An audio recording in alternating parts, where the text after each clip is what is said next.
세 번째로 계속되는 강력범죄와 무너지는 사회에 대해서 말씀을 드리겠습니다. 지난주였죠. 바로 지난주에 연세대 의대의 수능 만점이라고 하죠. 서울대 의대는 과탐을 봐야 되는데 이 사람이 사탐을 봤던 사람이라서 연세대 의대를 들어갔다고 하더라고요. 연세대 의대 수능 만점으로 들어간 사람이 여기 강남에서 여자친구를 살해하는 이슈가 발생을 했었습니다. 요것만 이슈일까요? 이별통보에 살해한 사람들은 계속 있어요. 이 사람이 제가 알기로는 강력범죄에 대해서 얼굴을 공개하는 법안이 마련되고 처음 공개됐다고 들었던 것 같거든요. 그래서 이 사람의 머그샷이 공개되는 이슈도 있었습니다. 아마 보신 분 많이 있으실 텐데 이것도 불과 한 두세 달쯤 전인가? 그때 일어났던 사건이에요. 이것도 마찬가지로 지난주입니다. 부산지법 앞에서 남자 둘이가 한 여성분을 가지고 치정 문제가 있었나 봐요. 누구 한 명이 부산지법 앞에서 고소하고 뭐 이런 이슈가 있는데 라이브 방송하고 있는데 칼로 와서 찌르고 튀었다고 하고 경주에서 잡혔다고 하더라고요. 그러니까 이런 이슈도 발생을 하고 있습니다. 그러니까 이게 불과 3, 4개월 사이에 일어난 일이에요. 요 신림역 사건 바로 얼마 전이었죠. 이것도 작년 7월에 그러니까 이거는 진짜 무차별 난도질이었어요. 무차별로 사람을 이렇게 잔인하게 그렇게 했던 사건이었고 그 바로 다음에 서현역에서 또 흉기 난동이 있었습니다. 레인가 모닝인가 타고서 일단 인도로 돌진해서 사람 몇 명 치고 그러고 백화점 들어가가지고 사람 찌르고 이런 이슈가 발생을 했었는데요. 이런 이슈가 왜 자꾸 최근에 더 많이 생기고 있냐는 거예요. 제가 지금 이렇게 많은 사건을 말씀드렸는데 이게 불과 1년이 안 됐습니다. 이 모든 사건이 일어난 게. 신림역이 7월이었고 요게 8월인가? 그랬었어요. 이 짧은 시간 하에 왜 이렇게 동시다발적으로 많은 사건이 발생하느냐는 겁니다. 현실적으로 교제살인으로 3일에 1명꼴이래요. 공식 집계가 안 되다 보니까 확실히 잘 모르기는 한데 3일에 1명꼴로 교제살인이 발생하고 있답니다. 미수건까지 포함하면 더 많겠죠. 그 또 부산 돌려차기나 뭐 이런 사건도 있었잖아요. 이런 무서운 일들이 자꾸 일어나고 있는데 왜 자꾸 이런 일이 일어나냐는 겁니다. 옛날에는 없었나? 옛날에는 없었던 것 같아요. 제 생각에는 이 정도로 막 심하진 않았던 것 같은데 너무 동시다발적으로 묻지마 관련 범죄도 자꾸 생기고 이런 교제살인, 치정살인도 자꾸 계속해서 발생하고 있는 모습들이 너무 많이 보이는 것 같습니다. 많은 분들이 법의 문제야, 이건 법의 사각지대를 없애야 돼 라고 얘기들을 정말 많이 하고 있거든요. 근데 우리 한번 생각해 봅시다. 정말로 법이 문제일까요? 법이 문제였으면 우리 50년 동안 계속 법을 개정해 왔는데 좀 더 나아져야 되는 거 아니에요? 적어도 30년 전에는 화성 연쇄살인 사건, 유영철 뭐 이런 사람들이 한 어떤 미친놈이 사람들을 연쇄적으로 죽이는 이슈는 발생을 했어도 이렇게 여러 사람이 동시다발적으로 문제를 일으키는 일은 없었거든요. 한 명의 미친놈이 문제였지 많은 사람이 문제가 된 적은 없었습니다. 이게 법으로 고쳐질 거였으면 진작에 고쳐졌겠죠. 그러니까 왜 이러냐는 거예요. 그러니까 저는 여기서 이제 법의 문제는 아닌 것 같다라는 생각이 듭니다. 뭐가 문제일까에 대해서 정말 고민을 해봐야 될 것 같은데 저도 제 고민한 결과를 말씀드리는 건데 저는 이제 여러 번 말씀드렸잖아요. 우리에게 소중한 것 이슈에서도 말씀을 드렸지만 한국은 매테리얼 웰빙이 가장 중요하다고 얘기를 합니다. 그러니까 물질적 풍요가 가장 중요하다고 얘기를 하는 사람들이라는 거죠.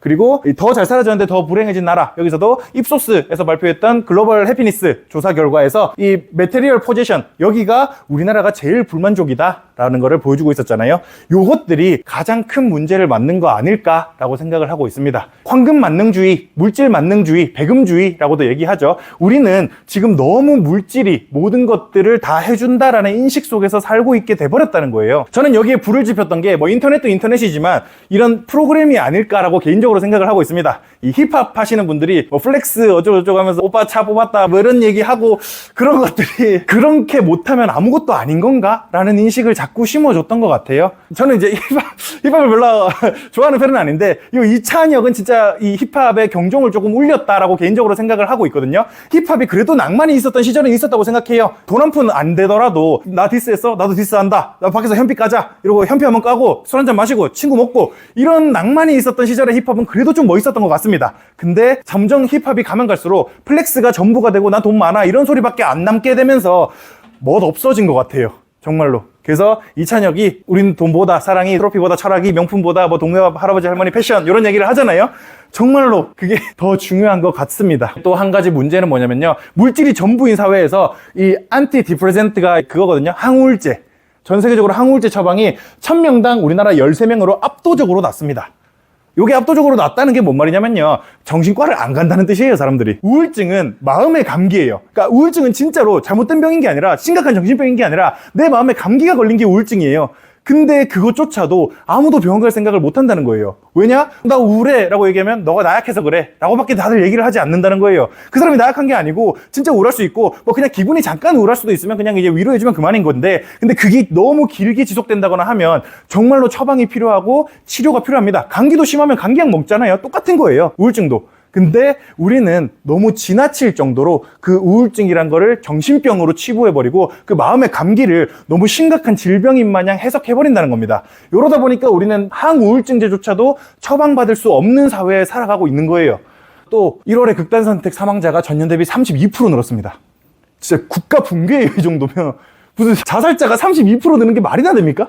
물론 그 12월에 이성균이 또 자살을 했잖아요. 이성균이 자살한 걸로 인해서 베르테르 효과가 유명인의 자살을 따라하는 그런 현상들을 얘기하는 건데 베르테르 효과로 인해서 이렇게 늘었을 수도 있습니다. 그럼에도 불구하고 요 32%는 너무 과도할 정도로 많이 늘었다는 거예요. 물질 만능주의의 그 문제는 뭐냐면 아까 그 의사가 여자친구 살해한 사건 있잖아요. 정확한 건 저도 모르죠. 알 수 없습니다. 근데 아마 그 의사는 연세대 의대를 갈 정도로 잘난 사람이라면 내가 돈도 많이 벌 거고 난 진짜 뛰어난 사람이야 라고 생각을 했을 거예요. 근데 그런 사람이 여자친구가 헤어지자 하는 거를 너가 뭔데? 감히?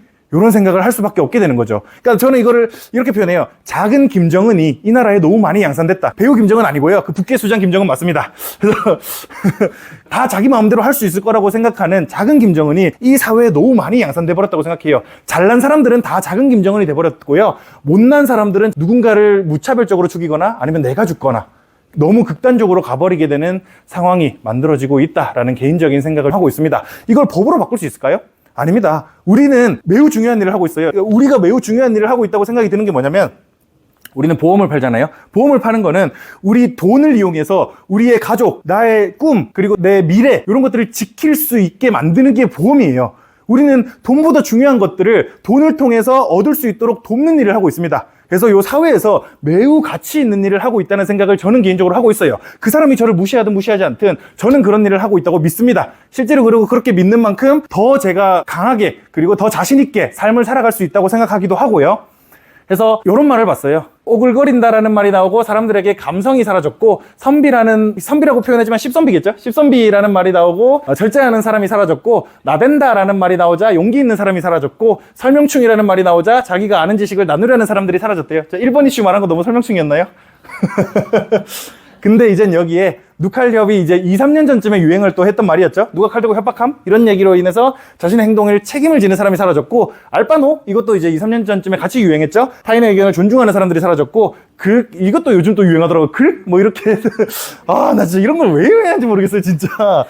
라는 말이 나오자 공격받은 타인을 변호하려는 사람들도 사라지고 있습니다. 이거 다 인터넷에서 하는 말이죠. 실생활에서 이런 말 하는 사람은 진짜 좀 정신이 좀 이상한 사람들이고 다 인터넷에서 익명성 뒤에서 막 얘기를 이 주변에 있어요? 뭐 유머로 하는 건 아니죠. 그러니까 인터넷에서 누군가를 비난하기 위해서 이런 말을 하는 것들이 저는 좀 없었으면 좋겠습니다. 그리고 그것보다 훨씬 중요한 거는 누군가 나를 사랑해주지 않는다면 나부터 나를 사랑해야 된다는 거예요. 러시아의 대문호죠. 표도르 도스토예프스키. 이 사람이 당신이 만약에 존경받기를 원한다면 가장 최고의 방법은 자신을 존경하는 것이다 라고 얘기를 했습니다. 그러니까 자기부터 존경할 줄 알아야 남들이 나를 존경해 준다는 거죠. 스스로 존경하는 법을 먼저 우리가 배우고 우리 스스로의 존경을 남들도 우리를 보고서 배울 수 있도록 해야 되지 않나 라고 개인적인 생각을 하고 있습니다. 도스토예프스키 또 얘기하니까 이 문학도 또 국가별 특징이 있거든요. 영국은 명예를 위해 죽겠다. 미국은 자유를 위해 죽겠다. 프랑스는 사랑을 위해 죽겠다. 뭐 이런 얘기하는데 러시아는 그냥 죽겠답니다. 러시아 문학이 빛을 발할 때가 언제인 줄 아세요? 뭐 죄아벌도 그랬지만 항상 러시아 정세가 불안정할 때 러시아 문학이 빛을 발합니다. 지금 또 이제 러시아와 우크라이나의 전쟁이 또 이어지고 있잖아요. 최근에 탈영한 러시아 군인 한 명이 인터뷰를 하는데 문학적인 표현을 했어요. 우리 어머니도 나를 낳았지만 나도 나를 낳았다라는 얘기를 해요. 러시아 전쟁에는 고통이 너무 잔인하고 힘드니까 나는 한번 죽었다는 거예요. 나는 정신적으로 죽었고 나는 나로서 나를 다시 낳았다 이런 표현을 쓰면서 인터뷰를 했다고 하는데 다시 도스토예프스키만큼의 대문호가 부활할 때가 이제 러시아에 머지않았나라는 생각이 또 혼자 개인적으로 들기도 했는데 어쨌든 뭐 이건 여담이고요. 어쨌든 우리 스스로를 존경하고 남들도 그 사람으로서 존경받을 수 있도록 우리가 최선의 힘을 다해서 우리가 이 아무것도 아니진 않죠. 매우 중요하지만 이 돈이 내가 남보다 잘났다는 걸 증명하기 위해서 쓰여서는 안 된다는 거예요. 내가 사랑하는 것들을 지키기 위해서, 내 꿈을 지키기 위해서, 내 미래를 지키기 위해서 쓰여야 된다는 겁니다. 그런 관점에서 우리는 매우 중요한 일을 하고 있다라는 거에 대해서도 한 번쯤 생각을 해보셨으면 좋겠고, 무너지는 사회에서 우리는 이 사회를 일으킬 수 있는 북극성 지표가 될 수 있지 않을까라는 개인적인 생각을 조금 하고 있습니다. 정리를 좀 드리자면요. 치정살인, 묻지마살인 등 초강력 범죄가 짧은 기간에 지속적으로 나타나는 한국 사회입니다. 만약에 한 사람이 그런 문제를 일으켰으면 법의 문제고 뭐 그 사람의 문제겠죠. 근데 여기저기서 동시다발적으로 발생을 한다면 이거는 사회의 문제입니다. 국민들은 두려워하고 정치인에게 법적 보호 장치를 요구하지만 과연 법이 문제일까요? 퓨 리서치 센터와 입소스의 조사에서도 여실히 보여주듯 한국은 과도한 물질 만능주의 국가가 돼버렸습니다.